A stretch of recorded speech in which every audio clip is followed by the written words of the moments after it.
Welcome back to the show once again. Of course, spring is just coming to an end, like it ever happened in the first place. Summer about to start. People are getting out there more. They're starting to see all their friends again, going out to the beaches, and you want to look your best. So how can you freshen up your face for the dating scene? Well, Dr. Francis Jang is here to tell us about all sorts of stuff. How are you? Very good. So just a splash of water and I'm good to go, right? That's it? Well, it's a little bit more than that. Now, what are we talking about today specifically? Well, we're talking about really a combination of treatments now, because the science has come a long way in the last few years.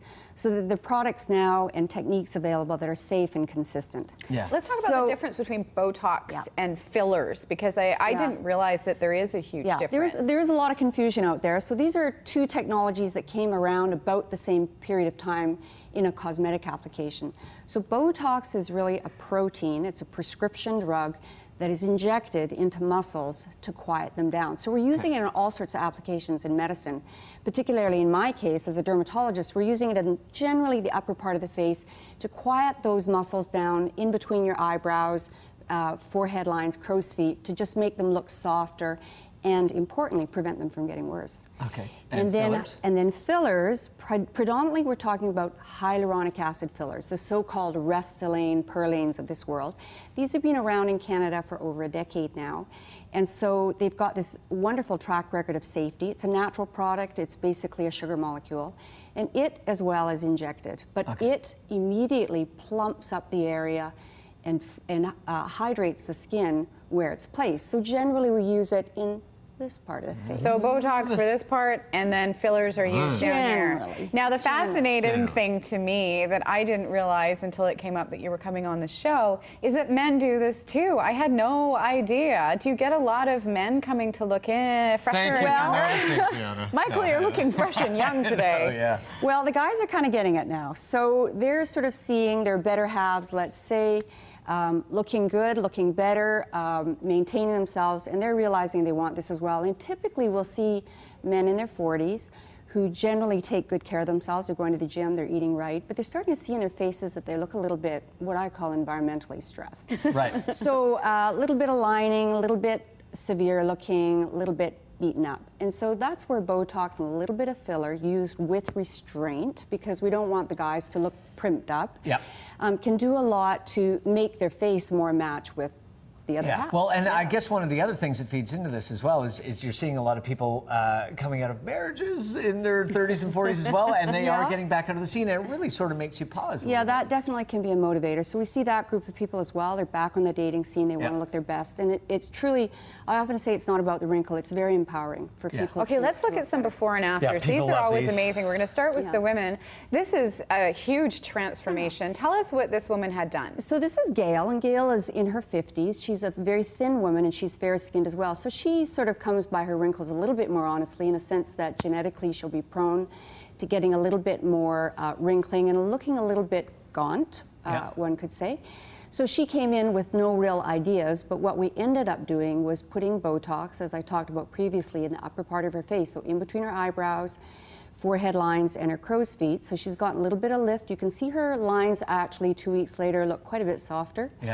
And then we went ahead and put fillers in the bottom 2/3 of her face. So underneath her eyes, in the little groove in there, in the area where we call the medial part of the cheeks, or the nasojugal groove. And so she just looks less gaunt. She looks freshened up. And she doesn't look done. She doesn't look done, which is so important. We get that time and time again. We don't want to look done. And that's why I go back to, you want somebody who's not just got the technique and the experience, but also is going to have an aesthetic sense for you. Yeah, absolutely. Okay, let's look at the the next guys one, I think we have next. This is one of the dudes, and this is a perfect example of what we were talking about before. You're seeing more men come in, and they definitely want to maintain the manly ruggedness as they go. Talk us through this, Dr. J. So this is Mike, and Mike is in his late 30s, early 40s, I can't quite recall. He's kind of out there, he's a stylish kind of guy, and he was finding that he looked a little bit too severe. So he came in asking for advice. So we just did a little bit of Botox in him, in between his eyebrows and at the tail of his eyebrows, to raise his eyebrows, and also at his crow's feet. And I think you can see the before and after on his crow's feet. They look they're not totally effaced. They're not completely gone, but they're softer. And he looks less angry. Yeah, absolutely. And then the other area we did was we put the filler in between here to just lift up the area. Because that's what happens as you age. Not that Gravity I've noticed anything as you go. Yeah. How long does it usually last? I mean, if you're having these techniques done and you're looking for that sort of freshen up kind of So that's idea. the wonderful thing. Botox, you're going to end up doing probably 2 or 3 times a year. Yeah. The nice thing about it is that over time, once you kind of train the muscles, and once the muscles have somewhat weakened in their ability to move, you're going to be using less drug and perhaps be able to space out your appointments a bit. And with Restylane, you're probably looking at somewhere between 8 months to 15 months. However, what we're finding clinically is that once you've done a certain area a few times with Restylane, let's say in the lips, we don't find people have to come back as often. So for some reason, there is some sort of collagen buildup, and you get a longer or more semi-permanent fill. So that's kind of gratifying for people because everybody gets a little bit of, you know, you get tired of coming making the appointments. Yeah, making the appointments. Now let's look too at much maintenance. Yeah, lips are big, I know, for a lot of girls, and I'm sure some guys as well. But this gives them a good idea. Well, this is 2 examples. On the upper, you'll see a pair of lips in a younger person. There's some obvious asymmetry before when she's smiling, and then that's corrected. We also get young girls with smaller lips that want more balance, but it doesn't have to necessarily look overly done.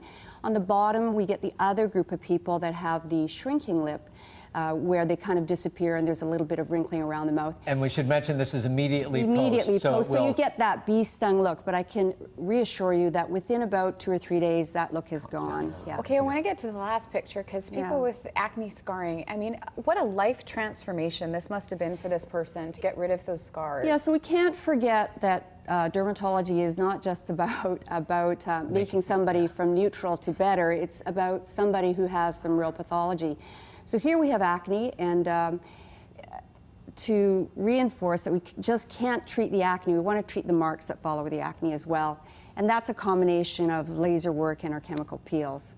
Amazing. So it is amazing. Yeah, we can do a lot now. The pixelated lasers or the fractionated lasers have really allowed us to work on darker skins like this without harm. That's Very incredible. cool. Well, thank you so much, Dr. You're Jang. very if you want to find out welcome. more, you can go to Dr. Jang's website to find out all the information about what we were talking about today. We're going to take a break.